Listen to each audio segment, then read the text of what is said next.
ఎక్కడి నుంచి వస్తున్నది, ఎందుకు వస్తున్నది, ఎవల లాభం కోసం, ఎవల కోసం ఇది చేస్తున్నారు అని భారత ప్రభుత్వాన్ని ప్రశ్నించిన ఒకే ఒక్క ముఖ్యమంత్రి ఆనాడు పదవిలో ఉండి కేసీఆర్ మాత్రమే.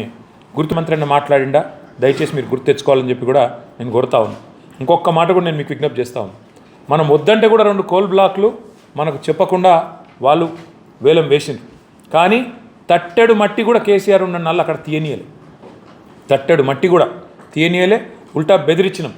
ఎవడైతే తీసుకుంటుండో జాగ్రత్తగా ఉండండి, నష్టాల్లో పోతారు మీరు అనవసరంగా మీరు ప్రభుత్వంతో, ఇక్కడ ఉండే ప్రభుత్వంతో మీరు భిన్నంగా పోతున్నారు, మా వైఖరికి మంచిది కాదు, నష్టపోతారని చెప్పి కూడా ఆ సంస్థలు ఏవైతే కేంద్రంతో కుమ్మక్కై వాళ్ళు ఒప్పందం చేసుకున్నారో వాళ్ళకు కూడా చెప్పినట్టే తట్టెడు మట్టి కూడా తీయనీయకుండా మన నిబద్ధతను ఆచరణలోనే చూపెట్టింది కేసీఆర్ ప్రభుత్వం.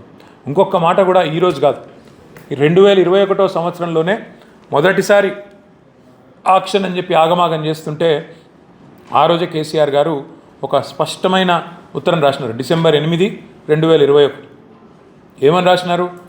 మీరు కేంద్ర ప్రభుత్వం ఒరిస్సాలో అక్కడనేమో గనులు డైరెక్ట్గా లిగ్నైట్ కార్పొరేషన్కి ఇచ్చేస్తారు, పబ్లిక్ సెక్టర్ కంపెనీకి.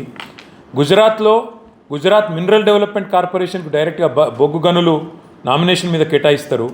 అదేవిధంగా గుజరాత్ ఇండస్ట్రియల్ కార్పొరేషన్కు నామినేషన్ మీద ఇస్తారు 2015-16 సంవత్సరంలో. ఒరిస్సాలో ఇస్తారు.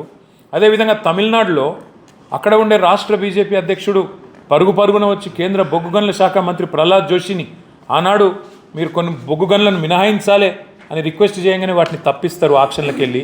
మరి మాకెందుకు అదే పని చేయరు? దక్షిణాదిలోనే అతిపెద్ద కోల్ కంపెనీ సింగరేణి లాభాల బాట నడుస్తున్నది, బ్రహ్మాండంగా ఉన్నది, పబ్లిక్ సెక్టర్ కంపెనీ, ఎక్కువ ఉద్యోగం సృష్టించవచ్చు. ఈ 4 బొగ్గు గనులు కూడా వెంటనే నామినేషన్ మీద సింగరేణికి ఇవ్వండి, ఇంకా ఒక 15-20 వేల ఉద్యోగాలు మేము సృష్టిస్తాం అని చెప్పి కేసీఆర్ గారు ఆనాడు కేంద్ర ప్రభుత్వాన్ని కోరిండు. ఎందుకు సింగరేణిలో 10-15 వేల ఉద్యోగాలు వస్తే ఏం లాభం అవుతుంది?